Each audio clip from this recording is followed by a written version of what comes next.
नरेंद्र कुमार जैन, जिला जज, सेवानिवृत्त। पत्नी पूर्णिमा जैन। पुत्र एवं पुत्रवधू श्री तुषार जैन, श्रीमती नेहा जैन, पौत्रगढ़ सिद्धार्थ एवं आरव। पुत्री एवं दामाद श्रीमती तन्वी, रुचिन गर्ग जैन। दोहित्रियां तनिष्का एवं ऋत्विका।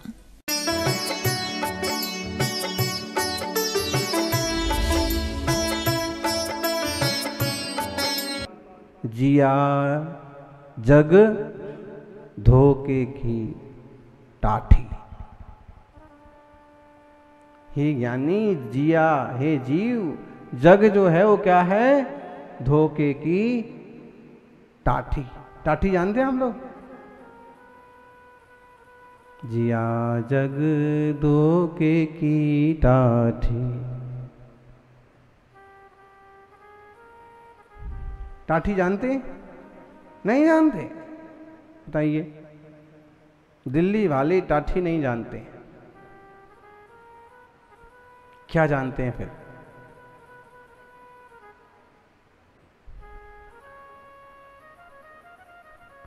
भाई टाठी देसी शब्द है। टाठी का मतलब होता है थाली, प्लेट। आज आप क्या बोलते हैं? डिश। टाठी मतलब थाली। हे भाई, ये दुनिया तो धोखे की थाली है। जानबूझ के भूलो मत, सावधान हो जाओ। नादूण आसवाणम असुचितम च विवरीय भावम च। ये जो आश्रव है ना, ये आश्रव के परिणाम है ना, ये मन वचन काया की दुष्प्रवृत्तियां है ना, ये असुचि स्वभाव वाली हैं, नुकसानदायक हैं, अशुद्ध हैं। विवरीय भावम च, विपरीत भाव रूप हैं। आत्मा के ज्ञान दर्शन भाव रूप नहीं है, शुद्ध भाव रूप नहीं है, विपरीत भाव रूप है। और दुखस्य कारणम, दुख की कारणभूत है। तदोनियतिम कुणदी जीवो, इससे हे जीव निवृत्ति करो। हम दूसरे के मन का फैसला नहीं कर सकते। दूसरे के मन में क्या चल रहा है और क्या चलना चाहिए, क्या नहीं चलना चाहिए, वो हमारे हाथ में नहीं है। लेकिन हमारे मन में क्या चलना चाहिए वो हमारे मन में है, हमारे हाथ में। दूसरा क्या बोले क्या ना बोले वो हमारे हाथ में नहीं है। हम क्या बोलें, बोलो, वो तो हमारे हाथ में है ना। सोच समझ के, तोल मोल के बोल। दूसरा क्या कर रहा है, क्या नहीं कर रहा है, कैसी प्रवृत्तियां हैं, उसकी जिम्मेदारी हमारी नहीं है। किसकी जिम्मेदारी है? हमारी जिम्मेदारी है। हम क्या करें? पंचकल्याण करना है, चतुर्मास करना है, करवाना है, गुरु भक्ति करना है, तीर्थ यात्रा करनी है। किसको जिम्मेदारी लेना पड़ेगी? जिसको उस चीज का आनंद लेना है, जिसको उस तरह का पुण्य कमाना है, जिनको शुभाश्रव करना है, वो करें कि दूसरे करें। इस तरह से तो कुछ पार पड़ने वाला है नहीं। भाई, धर्म का स्वाद तो ऐसा है कि खुद करोगे तो खुद ही को आएगा। ये बिल्कुल भोजन की तरह है, हलवे की तरह है। हलवा जो खाएगा स्वाद उसी को आएगा, दूसरे को आएगा? मालूम है, जो लोक में एक कहानी, एक कहावत चलती है, टेढ़ी खीर। बोले इतना बड़ा कार्यक्रम करना बहुत टेढ़ी खीर है, इतने बड़े संघ की सेवा करना, ठहराना बहुत टेढ़ी खीर है। टेढ़ी खीर मतलब, टेढ़ी खीर मतलब क्या होता है? जोर से बोलिए। कठिन कार्य। कठिन कार्य टेढ़ी खीर कैसे हो गया? इसके पीछे भी एक छोटी सी कहानी है। एक अंधा मित्र अपने दिल्ली के दोस्त के यहां मिलने गया। गांव से आया, दिल्ली आया। और दिल्ली तो बहुत लोग आते हैं। और जब से यहाँ संघ आया है तब से छोटे गांव वालों के लिए भी दिल्ली दूर नहीं रह गई, संघ के दर्शन के निमित्त से, जिनालय के दर्शन के निमित्त से।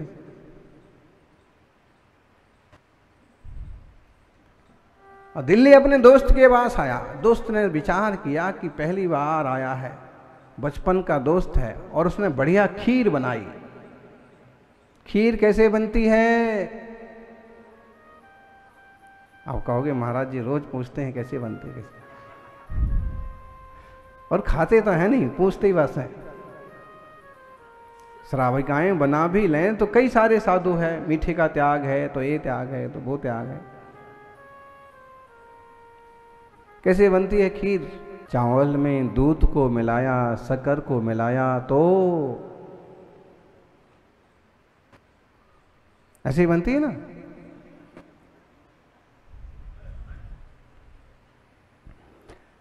चावल में दूध को मिलाया तो खीर बन गई, और जीवन में धर्म को मिलाया तो तकदीर बन गई। अच्छा, ऐसे ही सूखे रखी हुई चावल में अगर दूध मिला दिया जाए तो खीर बन जाएगी? कैसे बनेगी? अच्छा, पहले भात बना लो फिर दूध मिला लो, खीर बन जाएगी? कैसे बनेगी फिर?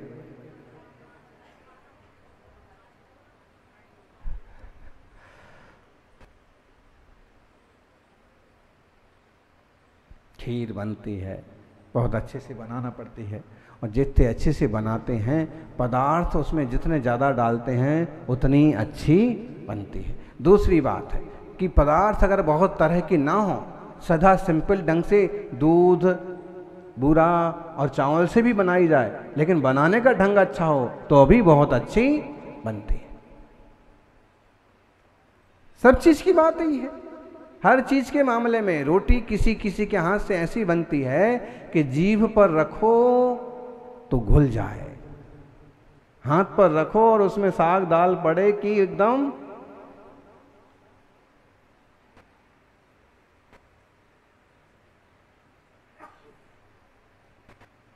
और किसी किसी के हाथ की रोटी ऐसी बनती है कि उसके 2 टुकड़े करने को अपने साथ एक पहलवान लेके जाना पड़ेगा।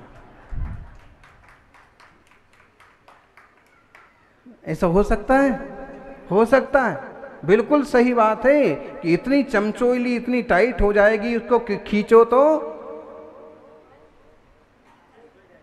अंजुली खुल जाएगी। इसलिए तो बोले एक जन कोई साथ में पहलवान को लेके जाना पड़ेगा। समझो माताओं, भावना,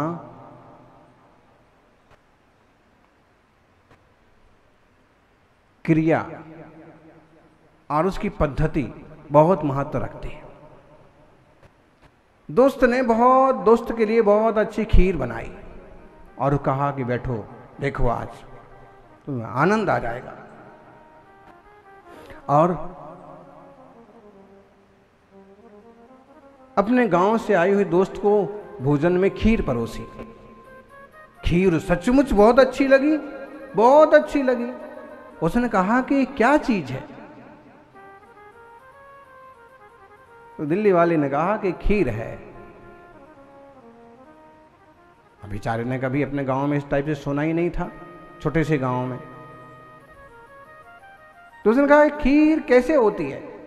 तो बताता भी है कि भाई इसमें दूध मिलाएंगे, शक्कर मिलाएंगे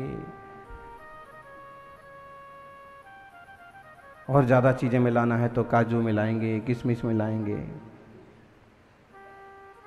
अखरोट मिलाएंगे, बादाम मिलाएंगे। उसने कहा कि मेरे को कुछ भी समझ में नहीं आ रहा, तुम तो ये बताओ कि खीर होती कैसी हो, खीर का रंग कैसा होता है? उसने कहा खीर का रंग बगुले जैसा होता है, हंस जैसा होता है। कैसा होता है? सफेद। उसने कहा कि अब अंधे ने कभी हंस देखा क्या? मुझे तो नहीं समझ में आ रहा, तू बता कैसा होता है, खीर का आकार प्रकार रंग रूप कैसा होता है। तो उसने अपने हाथ को ऐसा टेढ़ा किया, हंस जैसा बनाया, और उसके हाथ को पकड़ करके अपने हाथ के ऊपर घुमा करके बताया कि ऐसा हंस होता है। वो उछल पड़ा, हो ऐसी खीर होती है, टेढ़ी खीर है ये तो। कैसी खीर है ये? टेढ़ी खीर ऐसे हो गई, इसे तो नहीं खाया जा सकते, तो बहुत मुश्किल है इसे खाना। तो समझाना क्या था, समझ क्या गई। बहुत बार हमारे साथ यही होता है, तत्व की बात ज्ञानी दूसरे के समझाने से कम समझ में आती है, खुद उसमें उतर जाने से ज्यादा समझ में आती है। दूसरा आंखें वाला अंधे व्यक्ति को कितना भी बताए, लेकिन कई सारी चीजें वो एकदम बराबर नहीं समझ पाएगा। वो तो तब समझेगा जब उसकी खुद की आंखें खुल जाएं, तो समझ जाएगा कि यह मोक्ष मार्ग है, ये रत्नत्रय है, ये आत्मानुभूति का मार्ग है, ये आश्रव है, और एक दुखमयी आश्रव, आश्रव जड़ में दुखमयी। और कैसा है आश्रव? आश्रव असुचि दुखमयी। मन वचन काया की खोटी प्रवृत्तियों से जो अशुभ आश्रव होता है दुखमय ही हो। विपरीत भाव है, हम ज्ञान स्वभाव वाले हैं और आश्रव अज्ञान है। जब तक मिथ्यात्व है, जब तक मूढ़ता है, तब तक आश्रव बंद जोरों से चालू है। कितनी भी क्रियाएं करो, जब तक वस्तु तत्व को ना समझो, जब तक आश्रव बंध की संबंध निर्जरा की व्यवस्था को ना समझो, तब तक आश्रव बंध ही है। और यह आश्रव जो है ना, ये दुख का कारण है। सुगति दुर्गति में कौन लेके जाता है?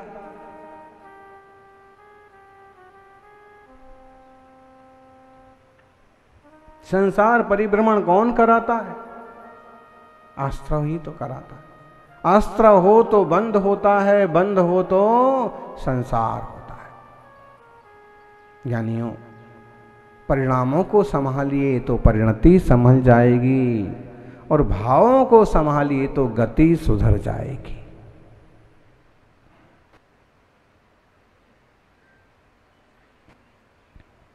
आश्रव बंध से कैसे बचें?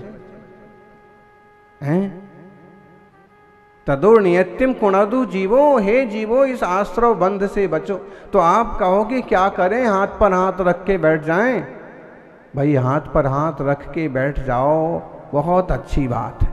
इतने वितराग स्वभाव को प्राप्त हो जाओ कि कुछ भी झंझट नहीं करना पड़े, बहुत अच्छी बात है। और इतना नहीं कर सकते हो तो इतना तो जरूर करो कि जो मिथ्या धारणा है, जो मिथ्या भ्रांति है, वह दूर हो जाए। मिथ्यात्व टूट जाएगा तो अज्ञान भी टूट जाएगा, और मिथ्यात्व अज्ञान टूट गया तो फिर वह आश्रव भी आश्रव नहीं कहलाएगा। आप कहोगे चौथे गुण स्थान वालों को भी तो आश्रव बंद होता है?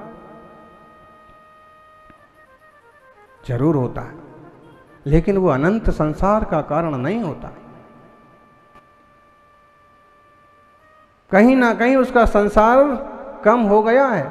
अर्ध पुद्गल परावर्तन से ज्यादा वह संसार परिभ्रमण नहीं करेगा। निश्चय कर लो, पानी तो निर्मल है, लेकिन शैवाल जो होती है ना, काई, जिनने देखा हो छोटे तालाब जो होते हैं, कई बार पानी के ऊपर हरी हरी काई आ जाती है। काई बोलते हैं?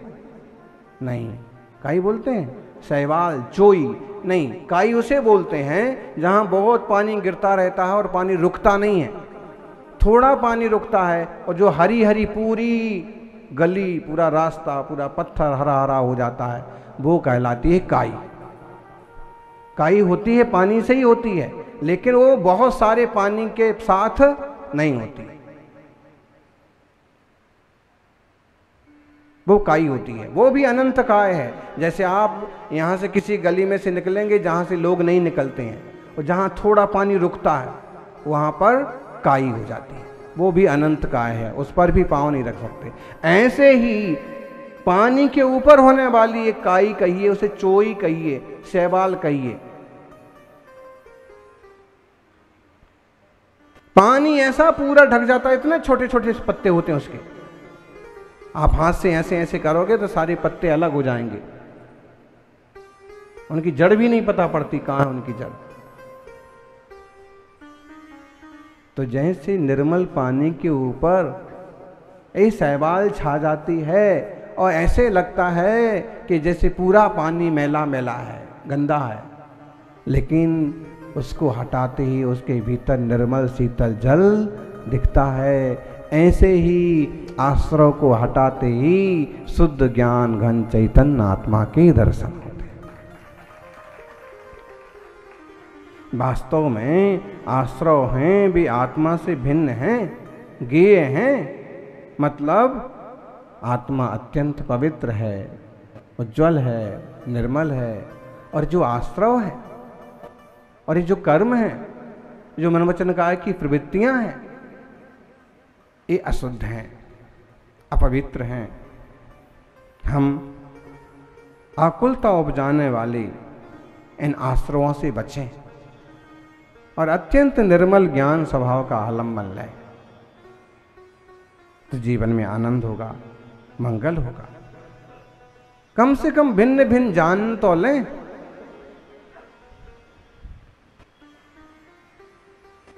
भिन्नता को, पृथकता को जानेंगे ही नहीं। भाई आपने जान लिया कि इनसे कभी भी बात करो ये गाली ही देते हैं, कठोर ही बोलते हैं। आप क्या करेंगे? आगे से कोशिश करेंगे इनसे बात ना की जाए। आपको ऐसा एक आध आदमी समाज में भी मिल जाएगा, घर में भी एक आध ऐसा मिल जाएगा कि जिसका अक्खड़पन, लक्कड़पन, रूखा सूखा व्यवहार पसंद नहीं आता, और उसको आजमा लेते हैं जब कि भाई ये तो ऐसे ही है, तो फिर क्या करते हैं? एक तरह की दूरी बना लेते हैं, अपवित्र बोलते हैं, अशुद्ध बोलते हैं, असुचि विचारधारा वाले हैं। जान लिया तो बहुत जरूरी काम हो तो ही भले उससे बात करें, वरना उससे बात भी नहीं करते। ऐसे ही जान तो लो ये आश्रव असुचि हैं, पुद्गल कर्म की रचना है, मिथ्यात्व की उपस्थिति में हुए हैं, चैतन्य भाव से, शुद्ध ज्ञान भाव से विपरीत हैं, और इन विपरीत भावों का त्याग करके निज स्वभाव की दृष्टि बनाएं। भगवान जिनेश्वर के चरणों में बैठ करके क्षण दो क्षण के लिए उनके जैसे शांत मुद्रा को ध्यान में लें, तो आपका जीवन मंगलमय होगा। जय बोलिए 24 तीर्थंकर भगवान की।